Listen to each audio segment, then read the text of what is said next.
So we're going to start a series of just talking about practical tips and solutions. I've lived in the extreme of things, and for those that have read the book that I wrote, sort of pushed the limits of God, so to speak, and where the boundaries are in that. And really there are no boundaries, but we all have to find where we fit with that. And so I want to just bring some practical things that, many people have talked to me about surviving in times of high pressure. And one of the things I say is you can't prepare enough food, but you need to prepare.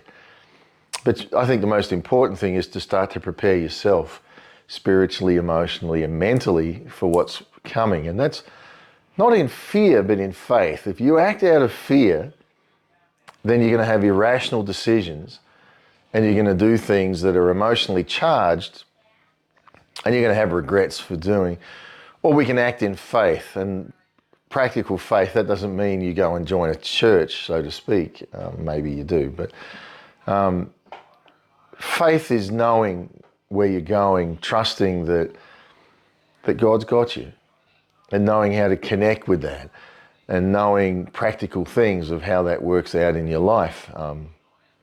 I know I've lived probably this way for over 20 years, but I've lived not knowing where my next meal's coming from. I've lived not knowing where I'm going to sleep the next night.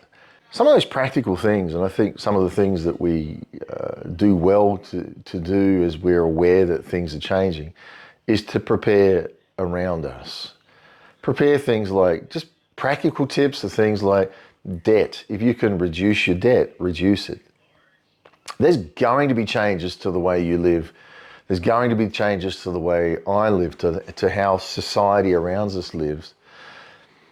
So we just got to get used to that. What you're used to now is going to change.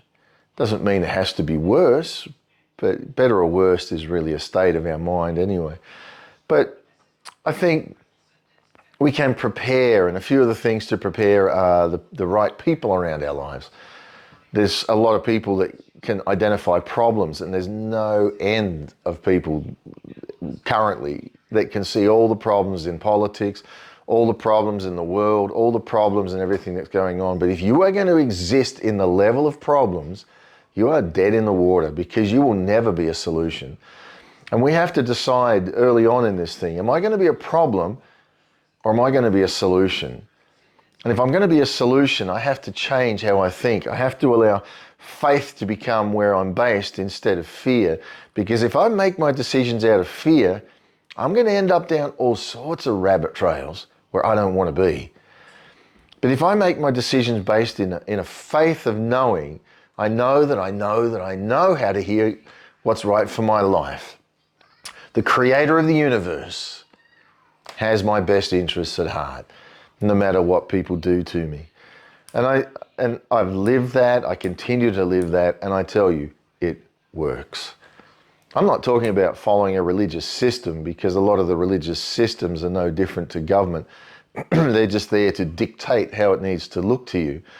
I'm talking about a freedom of the Spirit of God, the Holy Spirit that comes, touches our lives and moves into what we know.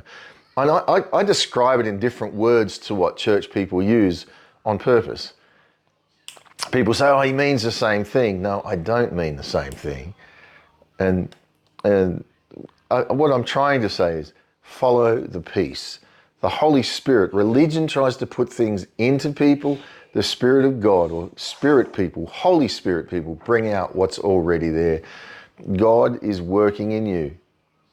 God is working in me, and we are the answer. So in the peace of that, we follow the peace. So you will make decisions and reduce your debt load. Start to understand that maybe there are going to be some changes in how you live. Maybe you're not going to have whatever it is. Now, I think too, as we reduce the debt, another very important thing that I think can never be controlled is community. We start to allow community around our lives.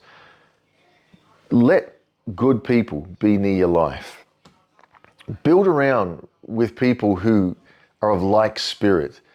If they're negative people, criticizing people, people that have fear all the time, people that are analytical, critical, self-righteous in their answers, bigots in the way they view the world, you don't want it. And what we're heading into here, you need to know people of peace, you need to know people of life, and to have people around you who are freedom.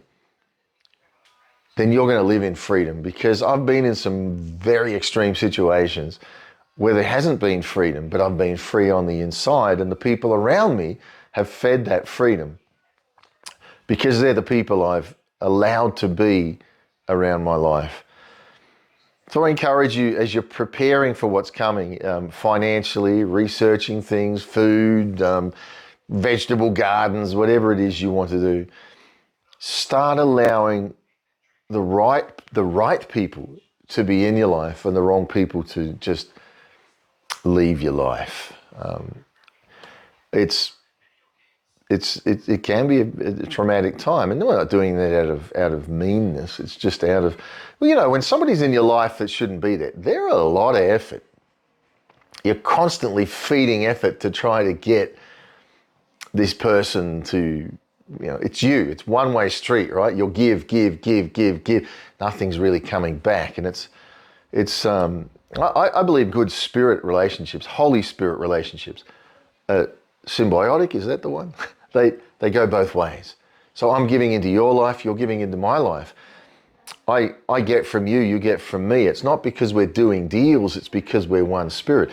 Have you ever met somebody and gone like, wow, I just feel like I've known them my whole life? You've met them for 10 minutes, you feel like you're friends for life.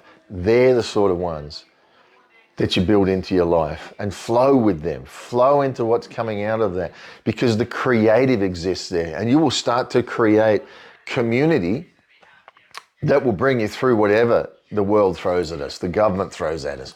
You will be safe. I know people here that are preparing their houses for riots. They're just having, just preparing, just being smart in how they have things and the way they present things on the outside of their home and the way they can lock their home and things like that. Now, that can be done in fear, or it can be in common sense. And I think we can look at the videos on our site from places like Sri Lanka, and you don't have to be a rocket scientist to figure out that could be coming to a neighborhood near you. There's another video we just put up from the news in I think in India, saying the UN's identified 60 other nations that are on the verge of collapse, and another 115, I think, or 16 countries that are on the same path of just complete and utter economic meltdown. So we can walk in what's good, we can walk in what's right as we prepare for that. So this week we're going to do more talks on these sort of things, practical tips, and we'll see where that goes.